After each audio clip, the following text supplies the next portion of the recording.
Sudah ya? Oke, kita bisa mulai ya. Teman-teman sekalian, ini hari kedua ya, sidang di Mahkamah Konstitusi. Pada hari ini kami sudah mendengarkan ya, pihak KPU sebagai termohon, kemudian juga Paslon 02 sebagai pihak terkait, dan juga dari pihak Bawaslu. Nah, mungkin teman-teman yang memantau persidangan ini dari luar akan selalu mendengar banyak hal mengenai lo ini salah kamar, ini cacat formil, ya. Dan kalau kita mendengar semuanya itu, kita akan sampai pada satu kesimpulan, memang ada perbedaan paradigma, ada perbedaan narasi. Jadi kalau saya katakan ada kontestasi narasi, itu tidak salah. Karena paradigma yang dibangun oleh teman-teman dari termohon maupun pihak terkait itu beda dengan paradigma yang kami bangun. Kami melihat ke depan, kami sangat dinamis, tapi teman-teman yang sangat formalistik, sangat normatif, itu akan selalu mengatakan, lo ini salah kamar, ini obscure, ya, kabur, dan sebagainya. Tapi buat kami, tidak ada yang obscure, tidak ada yang kabur. Semua itu telanjang, semua itu kasat mata. Ketika kami bicara mengenai politisasi bansos, ketika kami bicara mengenai intervensi kekuasaan, ketika kami bicara mengenai kriminalisasi pejabat desa, ketika kami bicara mengenai banyaknya ya, intimidasi dan ancaman, semua itu nyata, semua itu konkret, dan ini yang mungkin tidak difahami oleh teman-teman dari termohon, dari pihak terkait, dan dari pihak Bawaslu. Nah, saudara-saudara, kami tetap menganggap bahwa Mahkamah Konstitusi adalah tempat untuk menyelesaikan semua perselisihan hasil pemilihan umum. Jadi salah kalau dikatakan bahwa Mahkamah Konstitusi hanya menyelesaikan persoalan yang berkaitan dengan perolehan suara dan perbedaan perolehan suara. Itu perspektif yang sangat sempit. Ya. Kalau kita melihat pengalaman di negara lain, ya di Austria, di Kenya, ya, di Malawi, semua memeriksa persoalan persengketaan pemilihan umum itu dalam perspektif yang sangat holistik. Jadi saudara-saudara, kalau saudara juga membaca pasal 22E Undang-Undang Dasar 45, kalau saudara juga membaca pasal 24C Undang-Undang Dasar 45, tidak ada kesimpulan yang bisa diambil bahwa Mahkamah Konstitusi lah tempat untuk menyelesaikan semua persoalan pemilihan umum, bukan saja mengenai perolehan suara, tapi juga mengenai pelanggaran yang disebut terstruktur, sistematik, dan masif. Nah, itu yang saya ingin katakan. Ya. Jadi saudara-saudara, kita ini sebetulnya sudah mengenal di Mahkamah Konstitusi ini apa yang disebut dengan judicial activism. Tadi teman-teman dari termohon dan pihak terkait itu lebih bicara mengenai judicial restraint. Kalau saudara tahu, MK ini kan didirikan tahun 2003 oleh Ibu Megawati. Kalau kita bicara mengenai uji material itu pada waktu itu hanya untuk undang-undang yang dilahirkan setelah tahun 2003. Tapi Mahkamah Konstitusi memperluas ya, kewenangannya dan menguji peraturan perundang-undangan yang dilahirkan even pada zaman kolonial. Sehingga saudara melihat uji material terhadap KUHP yang menyangkut hadzai artikelum, penyebar kebencian. Saudara melihat baru-baru ini ada putusan dari Mahkamah Konstitusi juga yang menyangkut pasal 310 KUH pidana mengenai pencemaran nama baik. Dan juga Undang-Undang Nomor 1 tahun 1946. Jadi salah kalau pihak Paslon 02 mengatakan bahwa kewenangan MK itu sudah ditentukan baku dan tidak bisa dilewati. Itu pikiran yang statis, pikiran yang sangat tidak berkembang dan tidak dinamis. Nah, persoalan yang semakin kompleks dalam masalah bansos itu membutuhkan pembuktian yang kompleks juga, ya, membutuhkan banyak pihak. Kami tadi sudah mengusulkan bersama-sama dengan Paslon 01 untuk menghadirkan Menteri Keuangan dan Menteri Sosial, ya, dan Menteri PMK dalam persidangan di Mahkamah Konstitusi. Kami menunggu jawaban dari pihak Mahkamah Konstitusi. Mudah-mudahan Mahkamah Konstitusi melihat urgensi dari kehadiran Menteri Keuangan, kehadiran Menteri Sosial yang kelihatannya tidak terlalu terlibat dalam penyaluran bansos, dan kita juga ingin mengetahui dari Ibu Sri Mulyani sebagai Menteri Keuangan sejauh mana politik anggaran, sejauh mana kebijakan fiskal dalam soal bansos yang menyangkut 496,8 triliun itu disalurkan. Sejauh mana automatic adjustment yang 50 triliun itu juga disalurkan. Dan ini jumlah yang terbesar dalam penyaluran bansos yang pernah kita alami. Pada zaman SBY tahun 2014, ya, itu juga ada bansos. Kalau kita melihat di Thailand juga ada bansos, di Filipina juga ada bansos. Tapi jumlah bansos yang kita salurkan ini mungkin yang paling gede, paling besar, dan untuk itu perlu ada transparansi dan akuntabilitas. Jadi mudah-mudahan MK ya akan mengabulkan itu. Dan saudara-saudara, kalau itu yang menjadi objek dan tujuan kita, ini yang saya kira penting untuk diketahui bahwa kita semua mencari kebenaran konstitusional. Ya, di sini tempatnya. Jadi ya mudah-mudahan teman-teman di MK ya, koleha-koleha yang di MK ini bisa memahami dan melakukan itu. Mungkin ada teman-teman yang lain, ya, sebentar ya sebelum kita tanya jawab. Itu ada yang lain? Oke, kalau ada pertanyaan silakan. Selamat malam Pak Todung, saya Enggak jelas, bisa lebih kencang. Selamat malam Pak Todung, Ya. Saya dari Kompas TV. Pak, pekan depan ini kan sudah masuk saksi-saksi yang kemudian dihadirkan. Tadi ada 19 saksi yang diberikan oleh majelis untuk dihadirkan. Memang ada menteri-menteri, tapi kan itu di luar yang 19. Kalau dari kubu 03 sendiri ini kira-kira gambarannya saksi yang dihadirkan siapa? Itu satu. Yang kedua, kan sebelumnya sempat disampaikan juga akan menghadirkan Kapolda yang nanti akan memberikan kesaksian. Apakah itu jadi dihadirkan? Kemudian kalau memang tidak diizinkan oleh Kapolri misalnya, Kapolda dihadirkan, apakah nanti juga akan meminta pada majelis hakim untuk selain mengundang menteri, tapi juga mengundang Kapolri untuk memberikan keterangan di ruang sidang? Kami masih ada waktu untuk memutuskan apakah kami meminta Ketua Majelis untuk mempertimbangkan kehadiran Kapolda. Tapi sejauh ini yang paling penting kehadiran Menteri Keuangan ya, dan Menteri Sosial untuk memberikan keterangannya di Mahkamah Konstitusi. Ya. Kami punya banyak ahli yang akan kami ajukan. Saya bisa bocorkan jumlahnya. Ada 8 ahli. Ada ahli tata negara, ada ahli psikologi politik, sosiologi politik, komunikasi politik, ada ekonom juga, ekonom pertanian yang tahu mengenai bansos, dan juga ahli IT. Jadi saudara-saudara, ini begitu pentingnya kita mencari semua informasi, keterangan, bahan mungkin untuk bisa memahami betapa banyaknya pelanggaran, kecurangan ya, yang terjadi pada masa pemilu ini. Bukan pada saat pencoblosan tanggal 14 Februari, tapi jauh sebelum itu.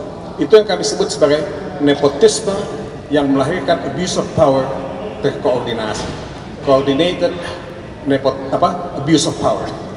Nah, saudara-saudara, sekali lagi saya ingin mengatakan, this is the moment of truth. This is the test of history, ujian sejarah. Ya. The moment of truth untuk kita semua, untuk kalian, untuk anak-anak kalian, untuk cucu kalian, dan untuk Indonesia yang lebih baik. Oke ya? Satu lagi berarti kalau itu kan dari unsur ahli ya Pak, tapi kalau dari unsur saksi kira-kira dari elemen apa aja ya Pak? Terima kasih. Ya, saksi itu kan Anda tahu jelas apa definisinya. Mereka yang menyaksikan, ya, melihat, mereka yang merasakan, mereka yang mendengar, mereka yang ada di situ, ya. Jadi mereka yang betul-betul ada di lapangan. Jadi ya itu the first hand information. Oke ya, terima kasih teman-teman ya. Terima kasih Pak Todung.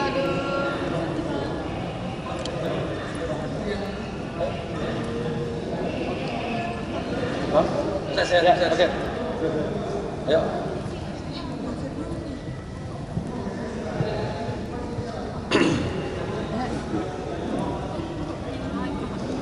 Baik, terima kasih.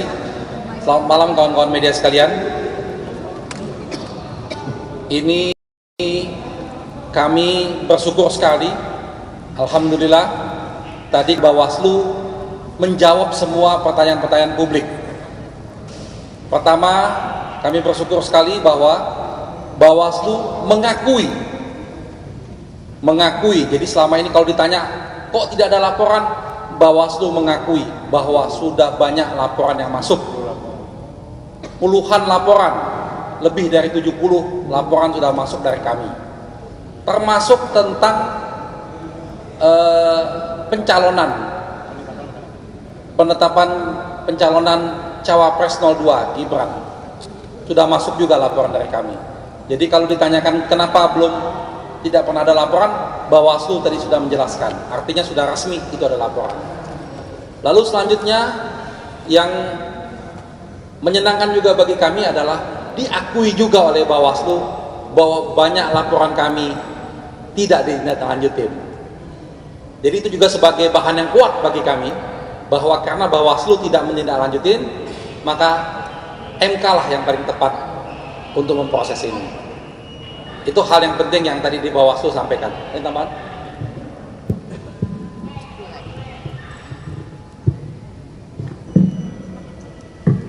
Ya, tadi kami menyimak apa yang disampaikan oleh Bawaslu. Hampir sebagian besar laporan-laporan itu adalah berupa tindakan yang dilakukan oleh pasangan calon nomor urut 2. Laporan-laporan itu ya, ditujukan kepada hanya salah satu pasangan calon, sebagian besar. Ketika ada laporan pembagian susu yang kasat mata, kemudian kesimpulannya tidak terpenuhi. Ketika ada laporan pengumpulan kepala desa, kesimpulannya tidak memenuhi. Laporan-laporan itu mengkonfirmasi bahwa ada ketidakindependenan dari Badan Pengawas Pemilu. Jadi Bawaslu seolah-olah seperti menjadi benteng untuk melindungi pelanggaran-pelanggaran yang terjadi. Jadi kalau kami bercanda dengan Mas Ari, tidak hukum tanpa pengecualian. Rupanya hukum itu pengecualian untuk pelaku-pelaku pelanggaran itu. Sehingga tidak salah kami datang ke Mahkamah Konstitusi untuk mendapatkan keadilan dan kepastian hukum. Kecurangan itu terekam, ya, secara jejak elektroniknya juga ada, tapi di tangan Bawaslu itu bukan suatu pelanggaran. Dari sisi itu kami sedih. Hukum menjadi alat pembenaran. Nah, oleh karena itu pun kalau soal bansos yang disalahgunakan seperti itu dilapor ke Bawaslu pun hasilnya setali 3 uang. Makanya kami berharap ya, di persidangan sengketa hasil ini dengan argumentasi pelanggaran-pelanggaran yang jelas, bukti-bukti yang jelas, Mahkamah menilai dan menimbang dan di akhirnya nanti mendapatkan putusan yang seadil-adilnya. Kalau ada pertanyaan boleh. Saya Pak, Ya. Ayo Fadil Jaya. Sebelumnya kan sudah paslon THN sudah. Iya, saya Amel Pak dari Tempo, mau bertanya sedikit. Sebelumnya THN mengungkapkan bahwa ingin mengajak Bu Sri Mulyani dan Bu Risma sebagai saksi. Nah, sekarang kan bertambah jadi 4, ada Menteri Perdagangan dan Menko Perekonomian. Mungkin bisa dielaborasi apa alasannya mengapa kok bertambah jadi 4? Terima kasih. Ya, terima kasih. Jadi kami secara resmi sudah memasukkan surat untuk minta Mahkamah Konstitusi mendengarkan keterangan, memanggil lalu mendengar keterangan dari 4 menteri ini. Kenapa pentingnya 4 menteri ini? Karena 4 menteri ini mengetahui langsung tentang hal-hal yang terkait dengan apa yang kami uraikan di permohonan kami. Misalnya pertama, Menteri Keuangan. Di situ kami ingin menanyakan dan mungkin nanti melalui Mahkamah Konstitusi tentang anggaran bansos ini. Bagaimana bansos ini bisa melonjak di 2024, itu anggarannya dari mana? Apakah memang sudah disiapkan? Apa sudah diplanningkan? Karena tidak ada kejadian yang penting di 2024 ini. Kalau dulu di 2020 ada COVID, 2024 ini tidak ada apa-apa. Tapi naiknya luar biasa tingginya. Itu yang kita mau tanyakan. Kaitan dengan Menteri Sosial, kaitan dengan penyalurannya, perencanaan bansosnya. Apakah bansos itu sudah tepat guna? Kita semua setuju bahwa bansos itu penting. Tapi kita tidak setuju kalau bansos itu dipolitisasi. Sehingga orang yang menerima tidak berhak menerimanya hanya karena untuk ingin menaikkan suara paslon tertentu. Lalu yang ketiga, Menteri Perdagangan. Kita tahu bagaimana banyak sekali laporan kami tentang Menteri Perdagangan yang menggunakan fasilitas negara, terang-terangan mengatakan bahwa ini bantuan dari Jokowi, terima kasih kepada Jokowi, kita harus dukung 02 segala macam. Itu sudah kami laporkan juga ke Bawaslu. Lalu terakhir tentang Menteri Airlangga, ini juga hal yang sama seperti dengan yang dilakukan oleh Menteri Perdagangan Zulkifli Hasan. Itulah yang kami minta melalui Mahkamah Konstitusi, semoga dapat dikabulkan. Tadi juga pihak 03 mendukung argumen kami. Karena kenapa ini penting? Karena inilah nanti mengungkap semua tabir-tabir. Kalau tadi ditanyakan kenapa tidak kita yang menghadirkan, nah, kita tidak punya kemampuan menghadirkan mereka, ya. Kecuali kalau nanti kita sudah jadi presiden, bisa kita hadirkan mereka. Ya, ya apa? Ya, penegasan aja soal pekan depan agendanya kan saksi dan ahli. Nah, dari kubu 01 ini sudah bisa dibocorkan itu dari elemen apa saja, misalnya baik itu saksi ataupun juga ahli, apakah ada tokoh atau nama penting yang akan hadir. Kemudian tadi di pernyataan dari Bawaslu ini memang banyak laporannya, tapi banyak juga yang tidak bisa ditindaklanjuti karena ada kekurangan alat bukti ataupun juga ada kekurangan lain pada saat prosesnya begitu. Nah, apakah 01 ini menjamin bahwa yang kemudian sudah dilaporkan tidak bisa ditindaklanjuti di Bawaslu itu bukti-buktinya bisa dihadirkan di ruang sidang di MK ini? Terima kasih. Iya, yang terakhir dulu. Oke. Kalau bukti-bukti laporan ada, jadi bukti-bukti laporan kami ke Bawaslu ada dan sudah masuk di dalam bukti surat. Itu terkonfirmasi dan sudah disahkan pada sidang pertama. Jadi kami tidak omong kosong, tidak nembak angin. Jadi apa yang peristiwa-peristiwa pelanggaran yang dihadapi pasangan calon 01 ini, ketika ada pelanggaran lapor, dan laporan itu masuk PTS. Kita jadikan bukti sudah. Kemudian untuk pembuktian kami sudah siapkan saksi fakta, ya, untuk menguraikan, menjelaskan fakta-fakta tentang adanya pelanggaran dan kecurangan. Kemudian juga saksi, kemudian juga ahli. Ahli itu kriterianya saja ya. Kalau sosoknya nanti Senin baru bisa kita sampaikan mengenai penyelenggaraan pemilu.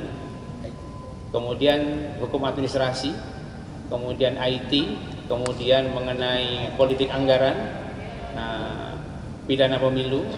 Nah, kemudian nanti ahli-ahli inilah yang akan menerangkan bagaimana dari sisi keilmuannya, apakah itu merupakan suatu pelanggaran atau tidak, kita serahkan kepada majelis hakim. Tapi yang jelas dari sisi yang ideal, ketika politik anggaran itu pengaruhnya apa ketika disalurkan atau digelontorkan tidak sesuai dengan mekanisme, tidak sesuai dengan kewenangan yang mencairkan, dan tidak sesuai dengan waktu pencairannya.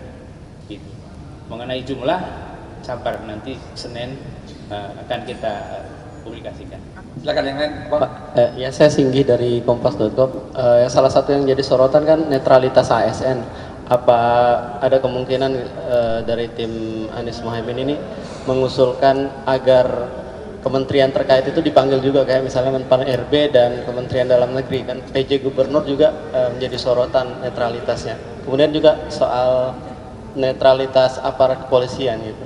Apakah Kapolri akan diminta dipanggil seperti apa? Ya. Jadi yang kami ajukan tadi 4 nama tadi, yang lain belum kami ajukan. Tetapi jika majelis mahkamah berpendapat ada yang lain-lain yang perlu dihadirkan, kami dengan senang hati untuk menerima. Karena dalam argumen-argumen kami lebih banyak kepada 4 menteri tadi. Satu lagi. Saya Hedi dari Kumparan, ini mengonfirmasi aja tadi soal permintaan Bapak yang minta di pemeriksaan saksinya digabungkan sama pemohon 2 tadi. Itu alasannya apa ya? Apakah memang ada saksi yang sama mungkin? Karena kan beberapa di petitumnya atau di uraian permohonannya itu kan ada beberapa kasus-kasus yang sama gitu. Apakah mungkin ada yang saksi yang sama atau bagaimana?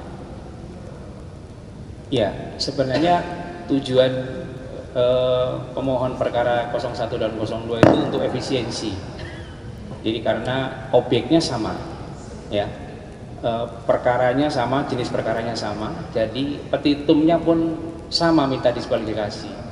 Jadi untuk mengelaborasi ahli-ahli yang diajukan itu menjadi selaras, tidak terpisah. Satu tujuannya itu untuk efisiensi sebenarnya, membantu majelis hakim. Kalau saksi fakta bisa jadi ada yang berbeda. Tapi intinya itu adalah keinginan kami sama-sama dengan pemohon 02, tapi keputusan ada di majelis. Ternyata tetap dipisah karena pertimbangan administrasi perkara yang barangkali menyulitkan. Jadi kami diberikan kesempatan dulu.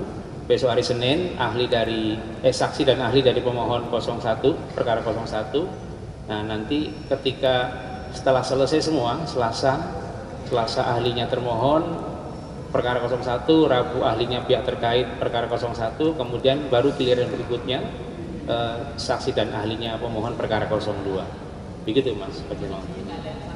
Saksinya tidak ada yang sama. Ya karena kalau saksi fakta tentunya beda karena lokus deliktinya berbeda-beda Mas. Ya. Itu pemohon 1 dan pemohon 2 ya. Bukan 01 03 karena mereka kebetulan 03. Oke, terima kasih kawan-kawan, selamat malam.